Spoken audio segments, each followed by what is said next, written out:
Salam, hər vaxtınız xeyir əziz uşaqlar. Gəlin bu sual üzərində həm frazoloji birləşmələri öyrənər, həm də bu sualın cavabını tapaq.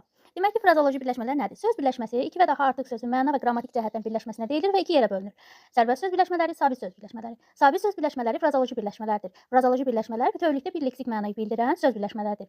Frazoloji birləşmələr tərkibdə dəyişmir və frazoloji birləşmələrin tərkib hissələri öz ilkin mənasından uzaqlaşır və birlikdə məcazi məna ifadə edir. Frazoloji birləşmələrin sinonimliyi, antonimliyi və omonimliyi olur. Frazoloji birləşmələrin sinonimi, antonimi və omonimi də frazoloji birləşmə olmalıdır.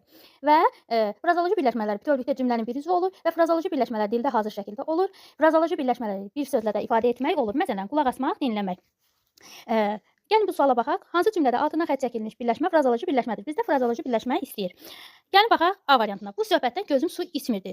Daha doğrusu gözü su içmirdi. Bəli, burada gözü su içmirdi. Həqiqətən də göz su içmir. Ona görə də cavabımız A variantı olmuş olacaq. B variantına baxaq hər ehtimala qarşı. Leyla yazı yazırdı. Həqiqətən də insan yazı yaza bilir. Ona görə də B variantı ola bilməz. Güclü yağış yağmağa başladı. Həqiqətən də yağış yağır. Ona görə də bu ola bilməz. Babam çox hirsləndi. Hirsləndi sözü də ümumiyyətlə söz birləşməsi olmadığına görə cavabımız dəqiqliklə A variantı olmuş oldu. İndi isə daha çox izahın olmağını istəyirsinizsə, səhifəni izləməyi və rəy yazmağı, bəyənməyi unutmayın. Hələlik.